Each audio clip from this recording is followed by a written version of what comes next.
जय हिंद दोस्तों, स्वागत है आपका आपके यूट्यूब चैनल सरकारी जॉब एंड जॉब पर। दोस्तों बात करते हैं यूपी पुलिस में मिलने वाली छुट्टियों के बारे में कि यूपी पुलिस में कितनी छुट्टी मिलती है, किस प्रकार की छुट्टी मिलती है और इन्हें मिलने का क्या नियम है, किसको कितनी छुट्टी दी जाती है, इसके बारे में बात कर लेते हैं। दोस्तों पुरुष और महिला दोनों के बारे में बात करते हैं कि दोनों के लिए कितनी छुट्टियाँ मिलती हैं। तो दोस्तों चलते हैं, देख लेते हैं कि कितने प्रकार की छुट्टी मिलती हैं।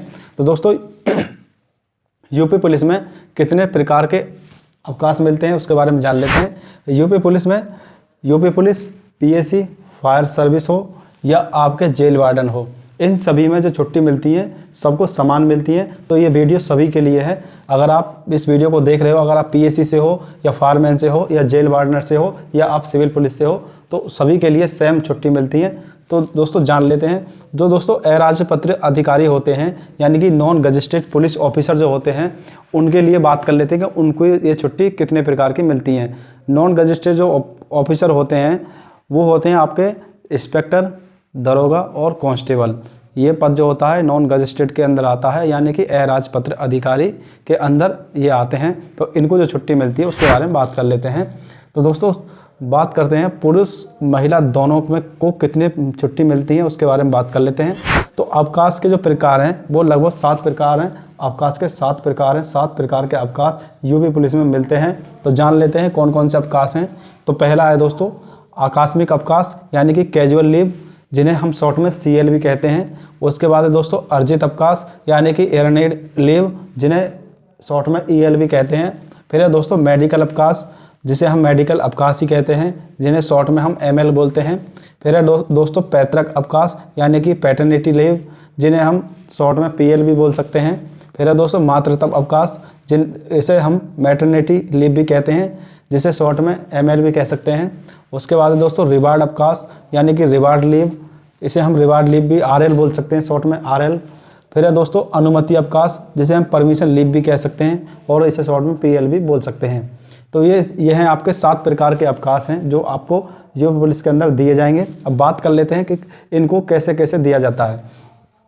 तो दोस्तों सबसे पहले बात कर लेते हैं हम कि 1 वर्ष के अंतर्गत मिलने वाले अवकाश, जो 1 साल के अंदर अवकाश मिलते हैं उनके बारे में बात कर लेते हैं कि जो 1 साल के अंदर दिए जाते हैं, जो नेक्स्ट साल होगी वो उस वहाँ से फिर दोबारा से स्टार्ट हो जाते हैं। तो पहले उनके बात कर लें जो 1 साल के अंदर अवकाश दिए जाते हैं। तो दोस्तों जो 1 साल के अंदर अवकाश दिए जाते हैं वो है आपका आकस्मिक अवकाश यानी कैजुअल लीव, और फिर है अर्जित अवकाश यानी कि एयरनेड लीव। तो ये 2 अवकाश हैं, ये आपको 1 साल के अंदर दिए जाते हैं। तो दोस्तों इनका नियम जान लेते हैं। जो आकस्मिक अवकाश है, सबसे पहले बात कर लें आकस्मिक अवकाश यानी कि कैजुअल लीव के बारे में। जो कैजुअल लीव है दोस्तों, ये आपकी जो होती है वो 30 दिन की होती है। 1 साल में 30 दिन की ये CL आपको मिलते हैं। कैजुअल लीव जो है आपको 1 साल में 30 दिन की मिलती है। और दोस्तों इसे जो लेने का नियम है, जब आपको छुट्टी लेनी है तो इसका जो नियम है दोस्तों, कम से कम 1 दिन की छुट्टी आप ले सकते हैं इसमें से, और अधिक से अधिक आप 14 दिन की छुट्टी ले सकते हैं। मान लो आपको 14 दिन से ज़्यादा की ज़रूरत है तो आप GD से आमद कराएं, वापस आएँ घर से 14 दिन बाद, और फिर से अगले दिन फिर छुट्टी ले लें इसमें से। तो आप फिर इसमें जो आपको ज़रूरत है उतनी आप दोबारा छुट्टी ले सकते हैं, लेकिन अधिकतम 14 दिन की मिलेगी और कम से कम 1 दिन की मिलेगी।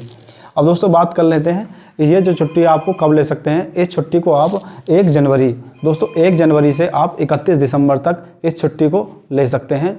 तो आप 1 जनवरी से लेकर के 31 दिसंबर तक कभी भी इस छुट्टी को ले सकते हैं। दोस्तों जो आकस्मिक अवकाश है जो आपका 30 दिवस का होता है, अगर आपने पूरे साल में 30 दिवस अवकाश नहीं लिया तो बची हुई जो छुट्टियां हैं वो आपकी ऑटोमेटिक ख़त्म हो जाती हैं। ये आपको दोबारा नेक्स्ट साल में नहीं मिलेंगी। तो नेक्स्ट साल जो होगी उसमें नए सिरे से फिर से आपको 30 दिन के अवकाश मिलेगा।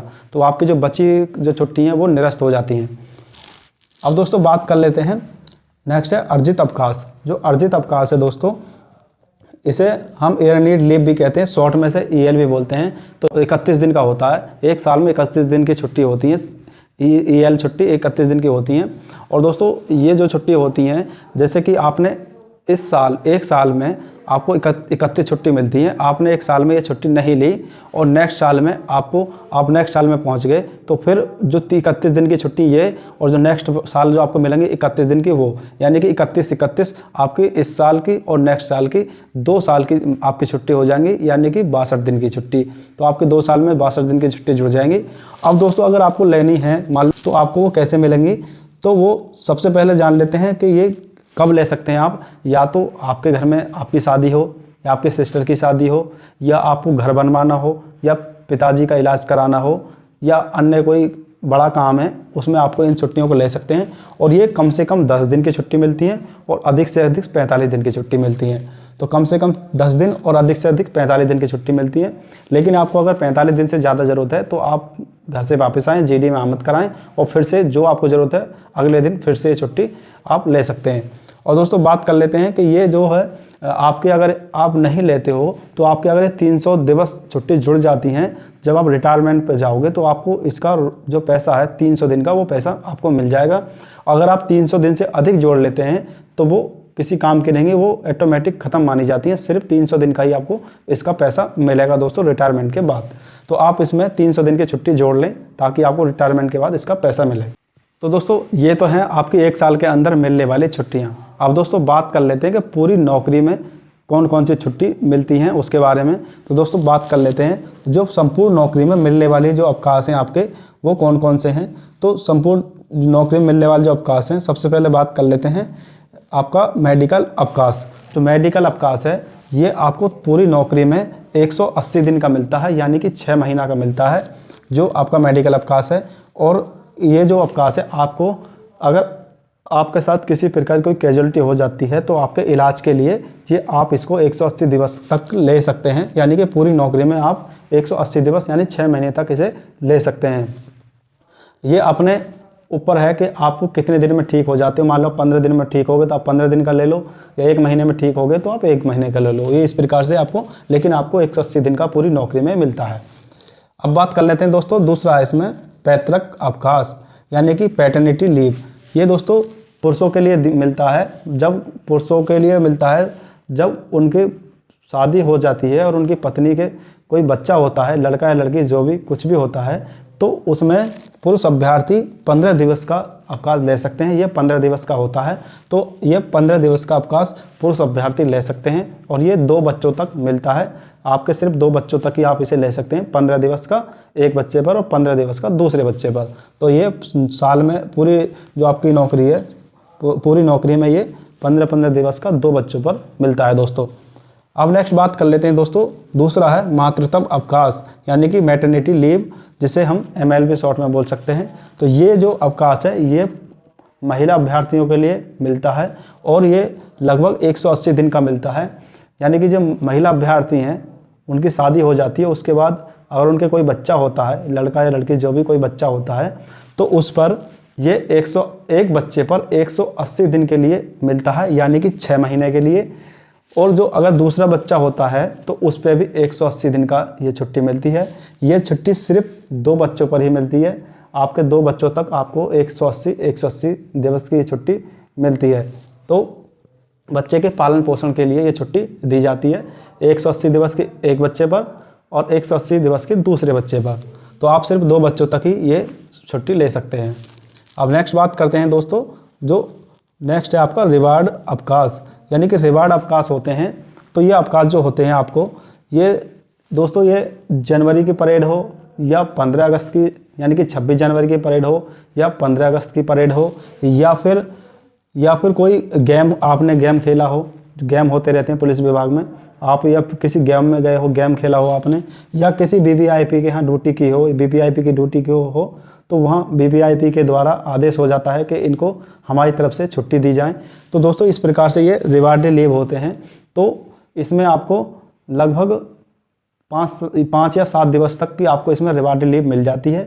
और जो रिवार्ड लीव होती है ये आपके ना तो आपके CL से ली जाती, यानी कि आकस्मिक अवकाश से, ना ही आपके अर्जित अवकाश से ली जाती। ये आपको बोनस के तौर पर एक्स्ट्रा छुट्टी मिलती हैं।